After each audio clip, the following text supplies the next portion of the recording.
been enjoying watching the fast Kinhin at the Village Zendo in the city, and the slow Kinhin at the New Paltz Zen Center, along with peering into all of your homes and practice spaces. Good morning. Can you all hear me okay? A few thumbs up. Wonderful. Okay, thank you. So we were away traveling for a couple of weeks. And since returning from vacation, I've been catching up on Dharma talks that I missed while we were away. Not exactly binge watching Dharma talks, but something like that. And I've really come to appreciate the depth and the honesty of the talks that have been shared with this Sangha. They remind me why we're here, the intention behind this practice that we do. So I'll touch on a few that I listened to, and I'm sure there are a few that I missed still. But several of them just stuck in my mind as sort of an inspiration for today's talk. A few weeks ago, Bokushu and Seicho actually both gave talks that touched on the pain and suffering in Gaza. And of course, there's been a change and a turn in the events there with the ceasefire and some hostages being returned. So perhaps a little bit of light in the midst of the darkness. But for many of us, I think the conflict, seems fairly distant. Yet we know that members of our Sangha have friends and family in Israel and Palestine. And we get news daily about people, hostages, people displaced from their homes, people who have been killed. Over the Thanksgiving holiday, one of my nieces was in tears at the suffering of the Palestinian people and the injustice of the way they've been treated, and their situation has been ignored for so many years. And I've been to Israel, and I feel I know a bit about how interconnected the people sharing this little bit of land are. And I want to imagine these people living side by side peacefully. And my niece says that nothing is impossible. Now she believes that the only just solution is a one-state solution with the right of return. I don't know what the solution is, but her thoughts were eye-opening for me. Having watched the history of this conflict for most of my life, I'm conditioned to think that there is no solution, that the situation is irreconcilable. But nothing is impossible. And just that conversation was so eye-opening for me. It was a moment of realization for me. Soten talked about what it's like to live with physical pain and the way that physical pain can lead to psychological pain. And as many of us are getting older, I think some of us know what physical pain is, either our own pain or that of those who are close to us. And Soten talked about how his psychological strategies of working with pain in the past are failing him now, and how he's learning to work with his pain in a different way, to view his pain as his koan. Just a week ago today, on the Sunday before Thanksgiving, Shugo talked about the many things that he has to be thankful for, including the opportunity to practice the Dharma. And he related a very touching story about caring for his grandfather as he was dying, the intimacy of caring for another person's physical needs. Gesho, who's here this morning, talked about a composer named Pauline Oliveros, who used sound as an object of meditation and developed a practice called deep listening, which she defines as a practice of listening to everything, under all circumstances, in every way possible, at all times. And I listened to one of Oliveros's compositions, which invites the listener to focus on a single, slowly changing sound. Oliveros calls it sonic meditation.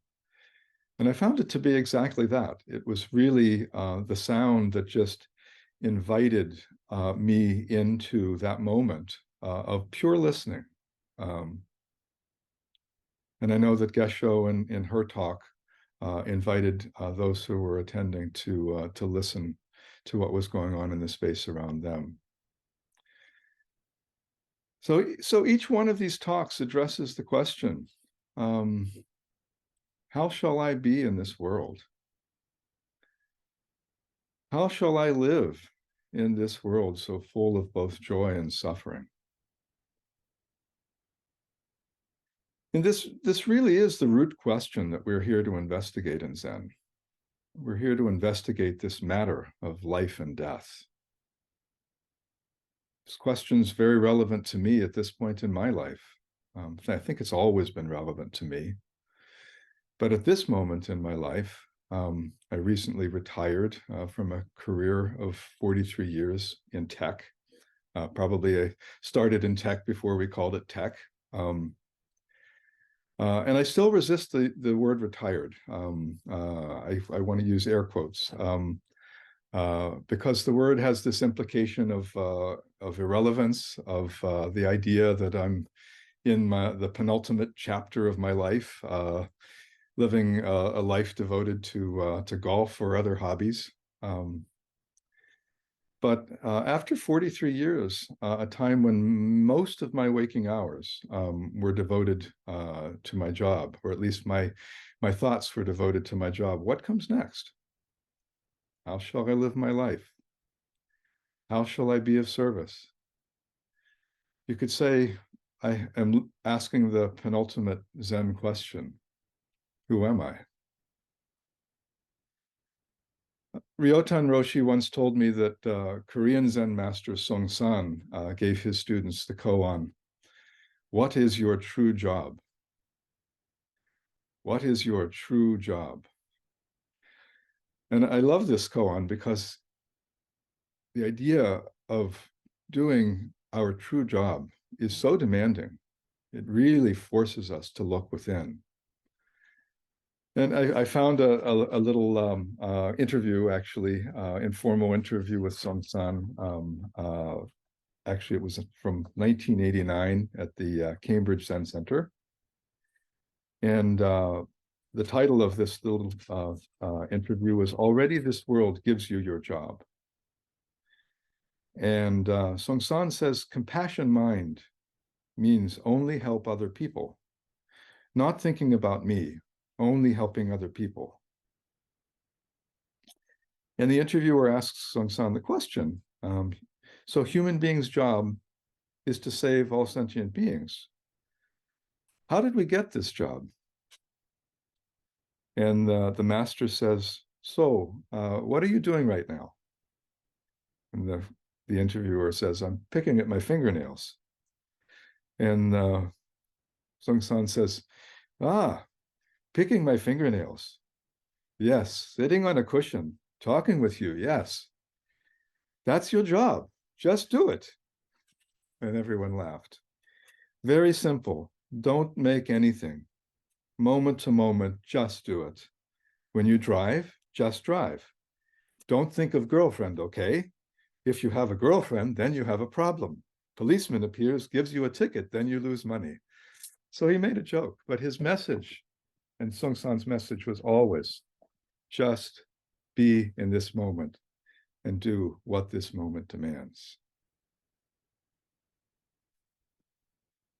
So in all honesty, I was probably binge watching Dharma talks as a way of avoiding writing this talk. I was ignoring Song San's teaching.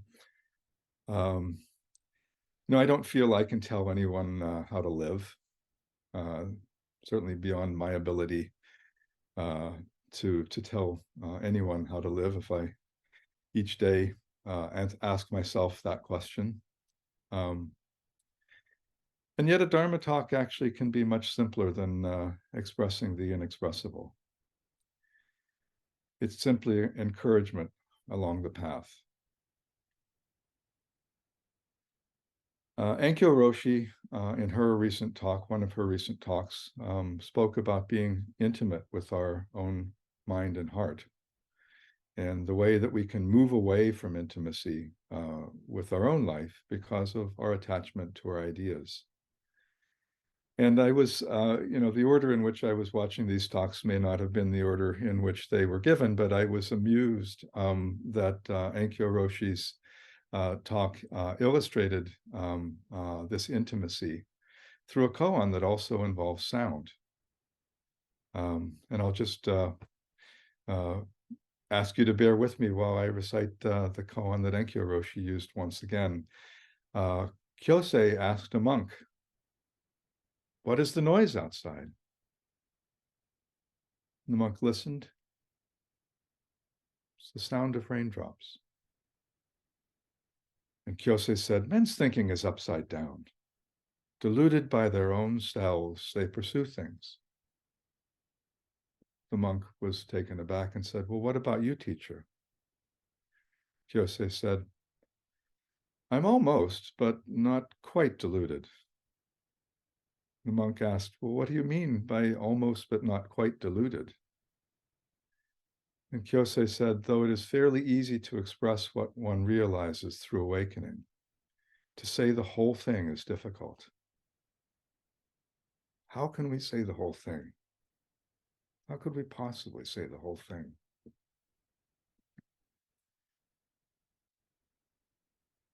So the story features a teacher named Kyosei, Ching Ching in Chinese, and a nameless monk.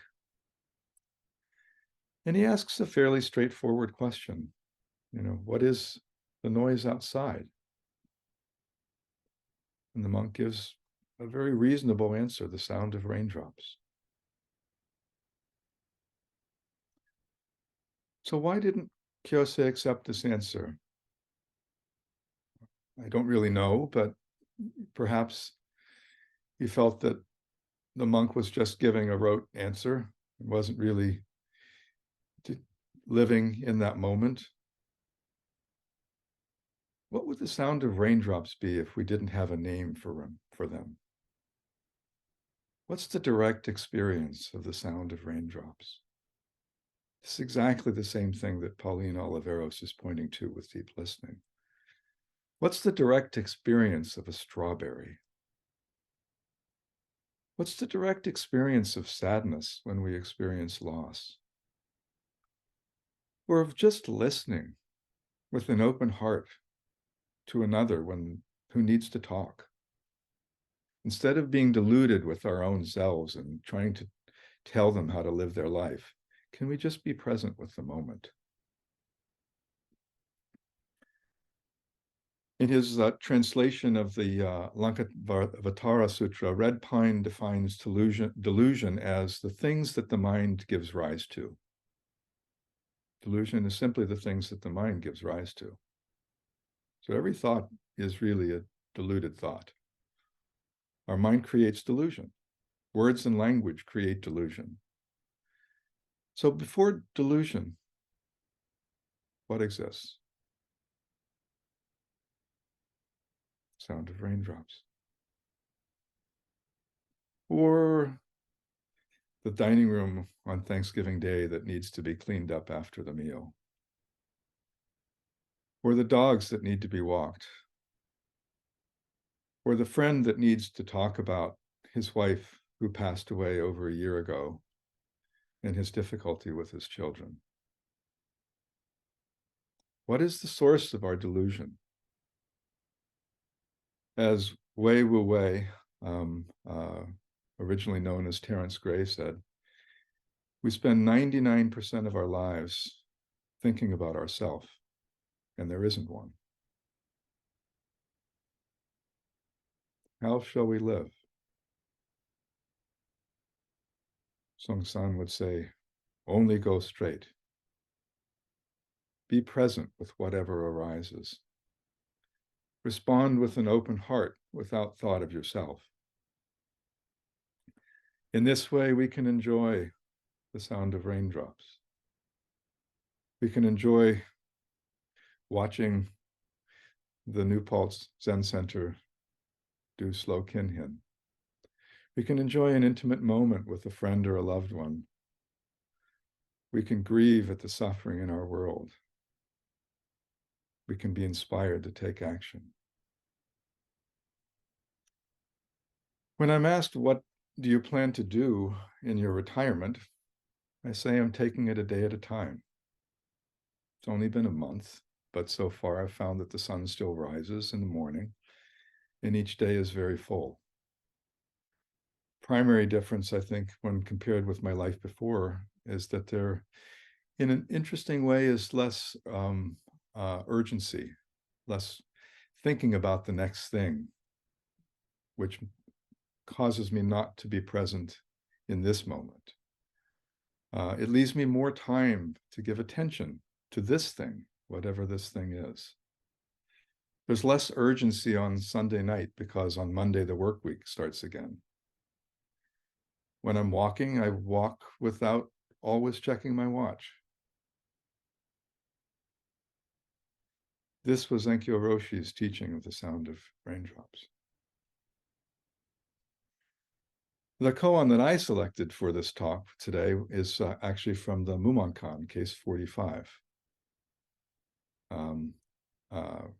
which is in the Cleary translation titled Who is He? But I like Yogen Senzaki's title, Who is it? The non-gendered title, Who is it? And it's a very, very short little koan. It says, it goes as follows: the patriarch of the Eastern Mountain, Master Hoen, said, Shakyamuni Buddha and Maitreya Buddha are both servants of that one. Now tell me, who is it? Shakyamuni Buddha and Maitreya Buddha are both servants of that one. Now tell me, who is it? Of course, Shakyamuni Buddha is the historical Buddha. The origin of this path, or at least the lineage of this, the origin of the lineage of this path that we follow. Perhaps the path was always there. And Maitreya Buddha is said to be the Buddha of the next age, who will come to bring people to enlightenment in the future. So there's the historical Buddha who set us upon this path, and the future Buddha who will enlighten people long after we're gone. And Master Hoen says that these teachers, these great teachers, are the servants of that one. So who would the great Shakyamuni Buddha serve? Mumon says, if you can see him and are absolutely clear about him, it will be like coming upon your own father at the crossroads. You do not have to ask someone else whether you are correct or incorrect in recognizing your own father. So Mumon's giving us a very, very clear kind of clue as to what this koan is about.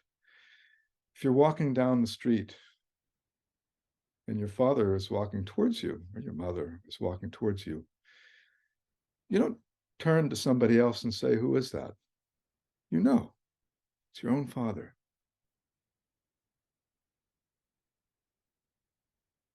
We can't live another person's life. We can only live our own life. And yet we follow so many false gods. The god of work, of achievement, with its twin poles of success and failure. We're so deeply concerned about how we appear to others. Look at social media, where everyone presenting their perfect life. And of course, this koan is saying, you know, even blindly following what you think Shakyamuni Buddha is telling you to do is following a false god. Master Linchi was even more direct when he said, if you meet the Buddha on the road, you should kill him. What is your true job? What is the truth of this moment? I'll leave you with a little poem that I wrote a few days ago while walking the dogs in South Mountain Reservation. The bright red euonymus, the burning bush, brilliant against the gray and brown of the autumn landscape. The crisp air, the sun low in the sky. The song of an unnamed bird mixing with the sound of my boots traipsing through the leaves. Who is it listening to these sounds? Who am I? I'll never tell. You must work it out for yourself.